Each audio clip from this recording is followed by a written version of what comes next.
Welcome everyone to Mahabharata podcast. In this first introductory episode, I will talk about what Mahabharata is and why I have decided to create a podcast on this. So, what is Mahabharata? So, the only thing that can be said with 100% certainty is that it is an ancient Indian epic and that it is the largest epic in the world. Everything else, its dating, how many times it was changed or was original continues to be there, whether the events described in it are authentic or just a myth, continues to be a debate in the academic circles. However, in my opinion, these matters are but inconsequential because the story has far more profound messages than whether this or that date is correct or an X or Y character existed or not. So, perhaps as an initial introduction, it is sufficient to say that Mahabharata is an ancient Indian epic. It is the largest epic in the world. It focuses on the story of a kingdom called Kuru and its surrounding states. So, why does that story need a podcast? Well, there are two reasons why. Firstly, through this podcast, I wanted to address the audience who perhaps do not know what Mahabharata is all about, i.e., they come from time and space where this might not be known. And secondly, the audience which is well aware of the epic but only through readings of the abridged versions or TV adaptations, etc. Many in the subcontinent know about this epic only through these two mediums and consequently miss out on some of the finer details of the story. In the limited time and space, the retellings through either the abridged versions or TV adaptations tend to focus on very limited aspects of the story or only limited characters are highlighted. But this story is far more complex and multidimensional. It offers a complex web of emotions and actions and philosophies, and in such a large number that at least one is bound to appear familiar. I will not go into my opinion of the story any more than this, as I want my listeners to form their own opinion on this. You will know as we go forward in the story that one of the messages this story offers is taking ownership of your thoughts, actions, and words. And that is not just a spiritual or philosophical message, but a very practical one, as this story will demonstrate.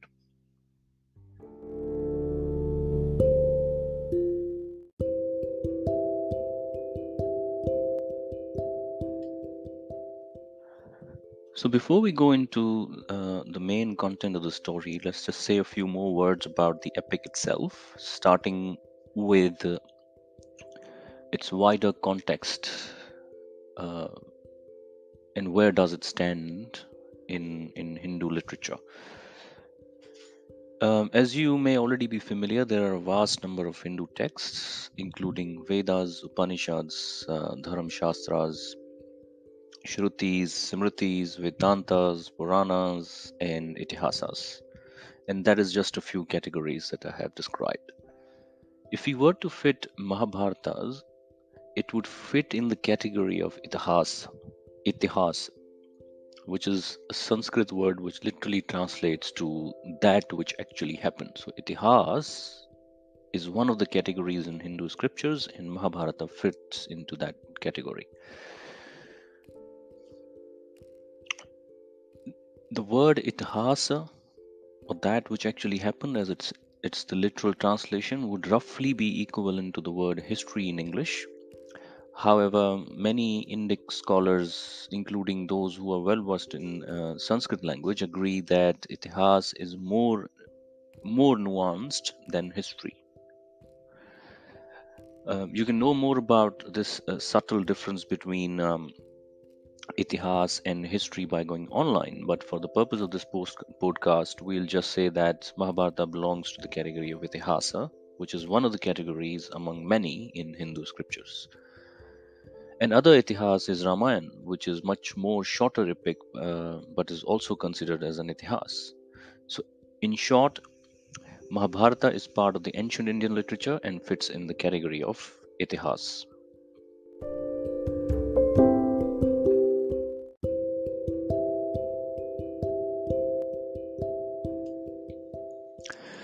So, who authored Mahabharata? If we go strictly by science, we have no answer. that who wrote this book. It's a story, so it must have an author, preferably a single author, so that there is a continuity in the story. But when we look at this text, we run into a strange problem, and that strange problem is that number one, we do not exactly know who the author is, and number two, there is ample evidence to say that it is written by not one author but multiple authors. How do we know that? Well, again, it's a debate in academic circles, but just to put it out there, what scientists and academicians have done is they have studied the text. They have, for example, said, chapter number one, let's analyze the form and content of the language, and then go to chapter three and then analyze the form and content of the language. So when they see every single chapter, every single section, they see a change in maturity of the language, or a change in the way characters talk to each other. Now that is a very rough explanation of uh, how they have figured out that this text was written by multiple people and developed over the course of a very long period. But that scientific study does provide ample evidence that this text was authored by multiple people, in that it was written over a period of over a substantially large period, and some speculations take us to a period of more than 1,000 years. So that again I find very interesting, that someone thought of a story, maybe a mythological story to start with, and then those mythologies continued to stay and continued to get developed over such a long period of time. So that is one interesting fact about Mahabharata.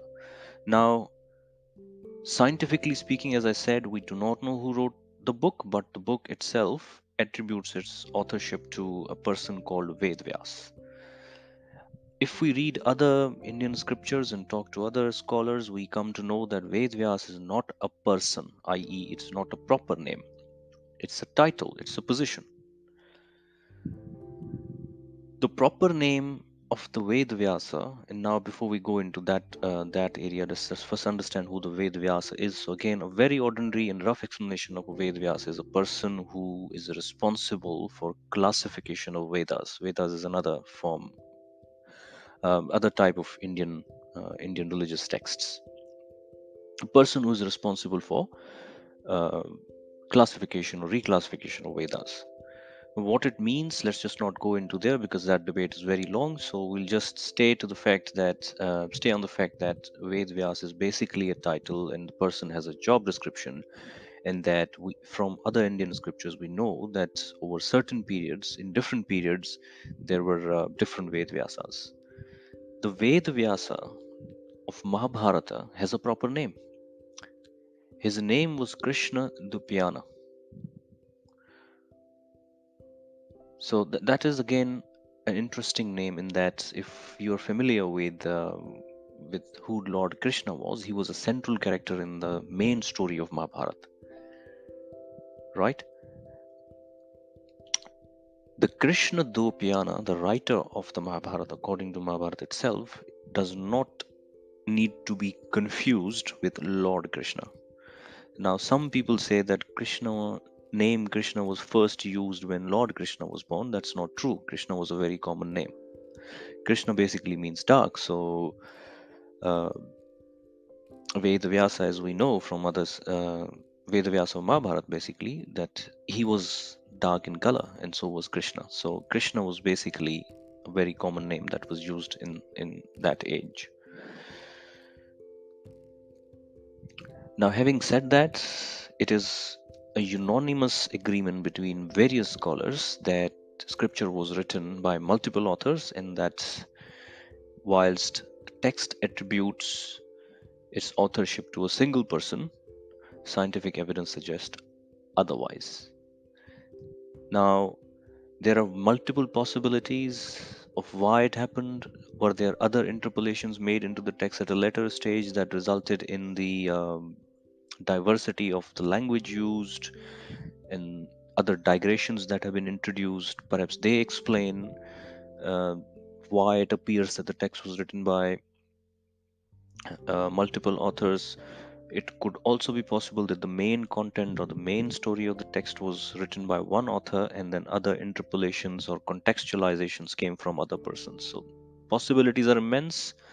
But again, as I said, it is not the matter of this podcast. So we leave it with academics to make a decision or research more on that.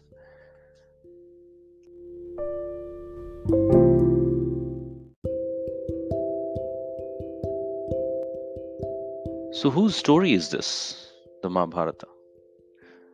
Mahabharata is a story of a dynasty called Lunar Dynasty, or Chandravanshi, if you were to put it in a classical Sanskrit language. So, in ancient Indian texts, what we generally encounter are two dynasties: Suryavanshis and Chandravanshis, solar dynasties and lunar dynasties.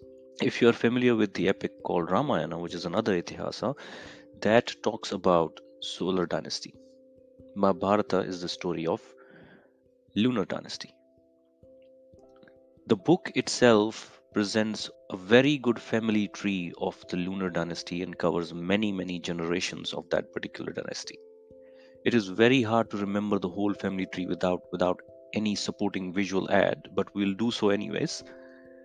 Some and it's also then important to understand that some names of the family tree should be known a bit in advance to actually go and understand the meat of the story. But no worries if you do not remember them, if you forget them after this discussion, that's okay, because the story is so intricate that by the time we reach one third of the story, you will probably remember all the names you should remember. So let's quickly go through the family tree, starting with the head of the clan. So as I said, it's a lunar dynasty. So lunar is moon, it's linked to moon, and other name of the moon is Soma. So Soma is head of the clan. Now we will go into who came after Soma, but we will not explore the relationship. Sometimes they are sons, other times they are grandsons. So started with Som, which basically literally translates into moon. From Soma we have Prurava. From Prurava we have Nahusha. From Nahusha we have Yayati. Now we need to stop at Yayati for a second. So Yayati is a name of a person whose progeny split into two branches through his two sons. One was Yadu, from where we have Yaduvanshis, and if you go to India, you will still find people who call themselves Yaduvanshis or Yadavs. The second branch was, and sorry, one more fact about Yadu or Yadu dynasty or Yadu branch of Yayati is that the central character of Mahabharata, which is Lord Krishna, was a Yaduvanshi. So that was all about Yadu for now. Then from Yayati we have Puru as well. And then from Puru we get Dushanta. From Dushanta we get Bharata. Let's stop at Bharata. Bharata is name of the person or the king in ancient Indian mythological tales from where India gets its original name called Bharatvarsha. That's the importance of the word Bharat or the king Bharat or part of the lunar dynasty Bharat. From Bharat we get Kuru. Kuru is another important character as well because we will not dive into the story of who Kuru was or whatever, but you will encounter in the main story a word called Kuru Vanshi, progeny of Kuru. Because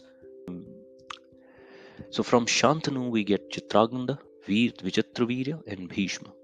So Shantanu basically fathers three sons. Chitraganda dies at early age, Bhishma never marries, and Vichitravirya dies without any progeny. That was a bit of a spoiler alert for the main story.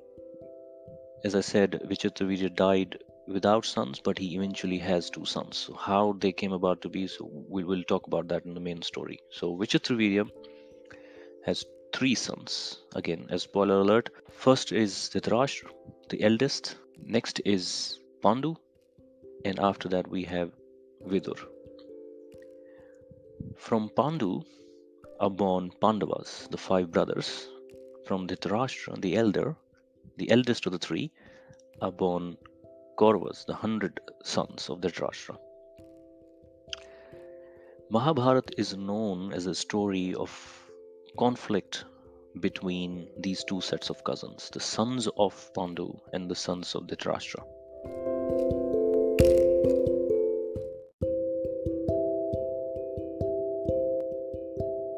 So this concludes our episode 1, and the key points from our today's discussion are that Mahabharata is an ancient Indian scripture and is considered to be one of the very important texts in Hinduism.